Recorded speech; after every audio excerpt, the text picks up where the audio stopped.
Welcome everyone to a BBB matchup between Coolumbrella as the Dark Elves against RocketRoux as the High Elves. They will be fighting it out on Warhammer for quite the awesome battle. So if we do pop over here for the High Elves, we'll have 4 units of Spearmen in the front line, including a unit of Rangers and the nice double Silvern Guard here at the back, which of course do have that very good 30% magic resistance. In the back we do have the bonus first large and anti-large spears with the Lothran Sea Guard for the nice 165 range and those very good missiles. In the sky we'll be having the fantastically beautiful Arcane Phoenixes that have so many abilities here, and Terror, which is going to be very important, but then we'll be having a mass fire resistance as well as that nice physical resistance with the ward save, thanks to having also attuned to magic. Then we'll be having the Fiery Rebirth, so if they do drop below 10% hit points, they have a 50% chance of getting half their health back. They'll also be having Ember Storm for those very nice Vortex spells. We'll also be having the Lord Choice today, which will be Alariel the Radiant. She'll be here on top of her steed with the Star of Avalon, Arcane Conduit, Tempest, as well as Earthblood, Fierce Protection, Shield of Saffrey, and that's very nice Life Bloom. So a really cool army here from the High Elves and for the Dark Elves today. We've gone massively wide here with all sorts of cavalry. So 4 units of Dark Riders with shields. And also in the front line we'll be having a couple of units of Dread Spears, mixing in with 4 units of Bleak Swords with the triple Blackheart Corsairs, which will have the bonus for infantry, anti-infantry, and the nice Sea Dragon Cloak. They do have some good armor, and it'll be very interesting to see if they can beat Rangers in combat. We'll be having 3 units of the bonus of large, anti-large, and armor-piercing Cold One Knights here in the back, which will be perfect at dealing damage up against those massive Arcane Phoenixes. And for the Lord Choice today, we will be having Malekith here, and he'll be on his Cold One today. Riding dirty here inside the pack, but Malekith will be having the Gaze of Malice, as well as Stand Your Ground, Soul Stealer, the Circlet of Iron, and also the Murderous Prowess here, map wide for both sides. So pop in here, as we can see, we will fast forward to both sides do hit the front line. We're going to get some nice pop shots here from the Lothran Sea Guard, going to be targeting that front line. But if we do pause here, we will see all units of Bleak Swords, including the Dreadspears, will be having those silver shields that will be negating 55% of that range coming through. So I think some of the better shots here would be on the Blackheart Corsairs. And as you do see here, a little bit of target management, so very good stuff from Coolumbrella. So as we pop through here, so some nice damage coming over here on the middle pocket up against the Blackheart Corsairs. Some really good damage value there. And as you can see, in the front line, we do have Spears fighting up against Bleak Swords. They do have the 50 melee defense, but we have 36 melee attack here for the Bleak Swords, outraging the 22 here from the Spearmen. So some good stuff there in the pocket. Both sides are going to be fighting. And in the front, what do we have here? We have a nice Ember Storm going off, doing some really good damage value here up against the Bleak Swords. As you can see, not quite terrifying the Bleak Swords yet, but still doing some good damage value. We do have another one over here on the periphery. No range here for the Dark Elves, so these Arcane Phoenixes can roll nice and dirty wherever they please. Like you see, a little pocket here on the front is going to be opening, allowing the Cold One Knights and the crew, including Malekith here, to just pop through and get into this back line. They really need to shut down the Lothran Sea Guard, but due to the pain here of the 7 units of cavalry, they are going to have to be fighting up against spears. But a lovely clash here, fighting up against the Lothran Sea Guard, with Alaria as well. Fierce Protection going down on her, and looks like she's going to get caught here with all the bonus plus large, anti-large, and has managed here to get off her star. Going to give the good healing to herself, as well as the Lothran Sea Guard. I don't know if that's a little bit expensive there, but as you can see, Soul Stealer, very good Soul Stealer here going down on the double Arcane Phoenix. Very good trades here if you are the Dark Elf player. As you see in the back, we do manage to get some Dark Riders with shields to shut down some Lothran Sea Guard, but they've traded very effectively. Only 30 armor for the Dark Riders, and they have the bonus for large and anti-large spears in melee combat here for the Lothran Sea Guard, and even more, just to dig them in the dirt even more, they're able to shoot them in the back as they do run away. Some brilliant stuff here, shutting them down. But you do have the nice heavy Cold One Knights that will come through. That 90 armor going to be so difficult to punch through here for the Lothran Sea Guard. Over in the pocket, we have the double Arcane Phoenix that will be fighting here up against the bonus as large, anti-large, and armor-piercing Cold One Knights. The Arcane Phoenixes do only have 50 armor, so most of that is going to connect, but they do have a massive HP pool. We also have Lariel, who's very close, down to under half health now, as she is going to be fighting up against Malekith. Malekith will be in the pocket. He is going to be getting shot here due to the Lothran Seaguard just out there in the pocket, but he is going to be chasing Felariel, but she does have a nice 78 speed. So she's going to get away, and here to protect her queen will be the Arcane Phoenix coming through, trying to do some good damage value, but it looks like here Malekith is going to be able to run away into his massive Dreadspear units. Cold Knights will be fighting here with their nice large spears, just really taking down this Arcane Phoenix, doing some brilliant damage value.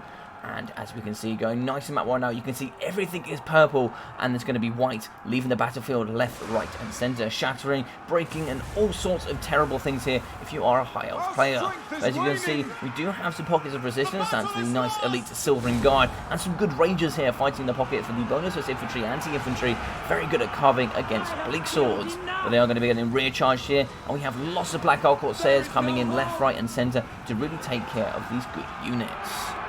In the pocket, we have this massive cavalry pool, including Malekith, just rolling dirty here in this pack. A brilliant Ember Storm going down yet again from these Arcane Phoenixes. Massive on the micro there, but as she goes into the later stages, this micro is going to be a little bit easier as some of these units will be routing. But look at this mass Dino Cavalry force coming through, just doing some massive destruction here up against this Arcane Phoenix. Some brilliant work there in the mid pocket.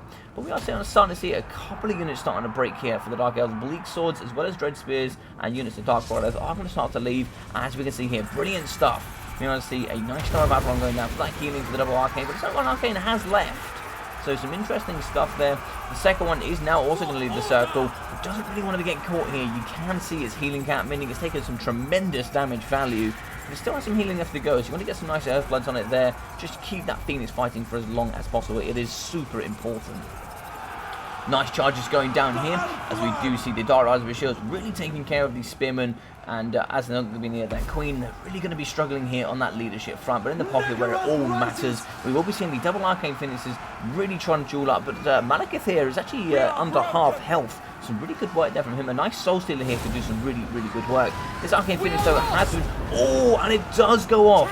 So we are going to get the Rebirth. Brilliant stuff. That Arcane Phoenix was just about to go down. It has broken and will remain broken, but it does have a nice speed of 120. So keeping it at bay is going to be very difficult. You only have the 68 speed here from the Cold One Knights. So it should be able to get away. Once it breaks away here, which looks like it has, it should fly away and come back to fight another day. But that will be at the healing cap there. That Rebirth not going to get its full value, as it already took a tremendous damage value. But in the pocket, we have basically one Arcane Phoenix versus the world. As we can see here, all sorts of Dark Riders, as well as Bleak Swords. We have Black Ark Corsairs in here, just absolutely carving this pigeon a brand new day. But the Arcane Phoenix has managed to take the skies here, and it will be coming back. 1.8k hit left for him, and can we get him back into the fight here and get some good damage value? As we can see, Alaria the Radiant is going to be struggling in this pocket. She is down to 2.3, very little healing left for her, and she just gets into combat. She's not the best melee combatant. But as we can see here, Malekith is also struggling. Malekith has very low health. He will be down to 1.1. Any big hits here coming from the Arcane can be really devastational. But as you can see, that Arcane is going to be struggling. Is it going to go on to 10% health? Oh, a brilliant Ember Storm coming in. Some fantastic work. Really going to do some good damage value here on the Cold One Knight. Fantastic stuff. Now, can it come through and do some good damage? Oh my god, big chunks on Malekith. Can he go down here is the question. If he goes down, that's a negative 16, and you also have Terror to take into consideration. All these units are going to be super weak. They've just lost their Lord. That's a negative 16 to leadership. And as you can see, you're going to have certain units just going to be routing left, right, and center. Terror might come into it. Certain units have Terrified. This is looking really bad here. Balance of power now coming back to middle. This is really terrible if you're the Dark Elf player now. Look at all these units just breaking. It's a mass break here for the Dark Elves, and there's some serious problems. But as we can see, the Arcane Phoenix is not going to get its Rebirth. However, it does have a massive potential for healing. So if we can get some good healing here on the Arcane Phoenix, that could be massive in the late game. This Arcane Phoenix here, it's going to be down to 1,000 on the floor. It's going to be struggling a little bit, and we need to heal that Arcane before he comes back into combat. You cannot afford to lose it. If you lose it, that could be game over. Oh my god, a second one got its Rebirth. That is so lucky. 2 coin flips here, and both of them are going to get their Rebirth. That is so unlucky, but so lucky for the High Elf player. Some brilliant stuff there, and this is about to come a really close fight it contest. As you can see, rampaging here with the Carbon Knights, it will mean they will get some added bonuses, and they will stay in combat until that rampage has gone. Means they will get some good damage value, and will this Arcane Phoenix go down? I'm not too sure. 500 HP, and it looks like he has gone down. He is going to explode there for his troubles, and it will be leaving Alarielle the Radiant there, very naked without any protection. Pushing in the back, the other Arcane Phoenix is going to be clearing out, but terrifying left, right, and centre, and that's exactly what you need to do here. Some perfect work and some good micro. The only issue is here, you can see all sorts of Cold War Knights going to be chasing after Alarielle. She really, really needs some support. Coming over though, we do see the Arcane Phoenix, and this is going to be super tight. There could be a mass terror route anywhere here, and that I think is exactly what you're hoping for if you are the high elf player. If they do manage to take down Alarielle, which I think now is possible, God, she is so close, -2 leadership. She has broken, so that's going to be no wins in magic, so maximum HP for the Arcane Phoenix as well, so no phase protection, nothing going down here for any wins in magic to aid this battle. Is there going to be anything left here for these guys to get back into the battle? Looks like the Highlands are really struggling now. This Arcane Phoenix, though, is tower routing absolutely everything, really trying her best to keep this Alarielle the Radiant alive, but we do have a very healthy unit of Dreadspears coming back in. These Dreadspears could be game over with the bonus as large, and the anti-large spears here could be really difficult. The Arcane Phoenix is going in, and what's going on here? Not too sure what happened there, but it looks like it was a nice attack there. It looks like maybe it's one of its attack animations, but it looks like here the Dreadspears will be pushing. Alarielle has come back, so that's not so great here if you are the Dark Elf player. Balance of power super even. 2 units up against 284. Can the Arcane Phoenix and Alarielle do it? Arcane Conduit going down here, trying to get some of those more mana to maybe see if you can get another heal for Alarielle the Radiant, or maybe a phase protection. Just allow them to fight here to the end. But the Black Ark Corsairs are going to be fighting, and this is super close. Rampage Cold War Knights, meaning they will fight here up against the Arcane Phoenix. That's really unfortunate. You wanted to terror out them and just do some free damage here, there, and everywhere. But the Arcane Phoenix, 2.1k health, and you will be dropping below 2,000 now. Alarielle is going to be struggling. Phase protection is going down. Is that going to keep her alive though? 79 melee defense, 80 armor. Can she stay alive here up against the Black Ark Corsairs? She's down to 200. Oh, this is super close. Balance of power left and right here, shifting so quickly. Alarielle 145. Is she going to get up 30? Oh my god, she's gone down, and it's just the Arcane Phoenix. As you can see, terrified unit of Black Ark Corsairs. Can the Arcane Phoenix do it? I don't know. It might break here just due to damage. It is holding on, -112, and that will be army losses. But what a fantastic game here coming from both sides. Brilliant, brilliant stuff. And as we see here from RocketRoux, some fantastic gameplay using the double Arcane Phoenix. 50 kills of 500 damage value, and as we can see here, 280, 420, 305, and 180 here for the Spearman. So not too bad overall, getting between probably 300 to 400 damage on average. And as you can see, 670 for the Rangers, 121 kills, really good stuff from them, costing about 100 more here than the Spearman, just showing that extra 100 and how much more it can really pay for itself. 102 kills, 850 damage value, and 44 for 340. I really like Silver and Guard. They are super tanky and very good for their cost. 230 as well as 800, 800 and 450 for the Lothran Seaguard. A few units going to shut down early, unfortunately, but still some good damage value here from the backline range. And 88 kills for 2.4 and 116 for 3,275 damage value. As you can see, the two combined coming at somewhere near 5,500, nearly probably about 5.7k damage value between the pair of them. So some brilliant, brilliant work here from both the Arcane Phoenixes with some really nice Ember Storms and the double Rebirth, which really kept this game alive.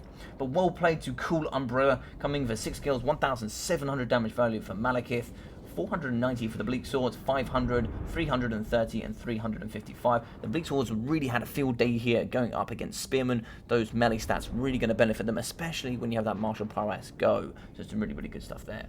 53 kills for 844 damage value, 230 and 230 here for the Dreadspears, 74 for 850, 416 and 77 for 77 kills. So good stuff there for the Black Ark Corsairs. And 200, 900 here for the Dark Riders, 850 and 430. And you can see the 850 and the 930 here for the Dark Riders just shows what sort of damage value they can really get. If they can get down into the back line, shut down that range, they can really get onto some expensive targets. But you can see 2,160 for the Cold War Knights, 2,071 for the second unit, and 2,100 here for the Cold War Knights. All three Cold War Knights doing massive damage here, probably coming somewhere in the region of 6,300 damage value. Brilliant stuff here from that cavalry, and some really good micro from Coolumbrella. I really enjoyed this game, guys. If you did, please leave a big thumbs up. I'd really appreciate it. Drop a comment down below about what you thought about the battle. And if you are new here, maybe think about subscribing as well. It would really help the channel on my growth to 1,000 subscribers. If you've already subscribed and you are awesome, maybe try sharing this video with somebody else who you think might enjoy it as well. And if you are new here, you can check out my description where you can find my Discord to find all things multiplayer, including all of the tournaments here. I host multiple here per week, fun ones and competitive ones as well. So go check all of that out and meet all of the awesome people here in my community already. So I've been your boy Logic. I hope you've enjoyed your stay. Take care of yourself during these times, and I'll see you in the next video or live stream. Take care.